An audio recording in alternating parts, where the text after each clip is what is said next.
Initially, I worked for a company for almost 10 years. They were going out of business. So initially, I was like scrambling. What's the next job? What's the next thing I can do? And then next thing you know, I was at Wake Tech in classes, like to get a certification or a diploma towards this program and to start my career. One part of the class is in the classroom itself, that you're learning about it.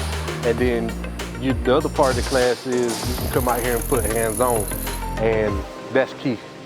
For anybody that's going to be in this kind of field, that's what you need. You need to put hands-on where the books match what you're doing, and then you can apply it to what you do in real life and work. It's like excitement all over again from when I was little, with my dad in the garage tearing down engines, transmissions, putting shocks and stuff on cars, brakes. It's just exciting. Knowing that I accomplished something, I got something done, I completed something, that's gonna be big to me.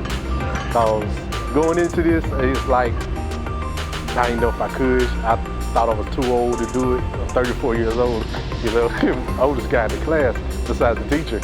And, it means that much more to me to complete it. Wake Tech is phenomenal. From the people up the hill to everybody that's like Mr. Kearns, Mr. Jed, they're phenomenal. Like I said, it's a more family thing here at Wake Tech, and that's what I like. This is a place where you can call a career, start a career at.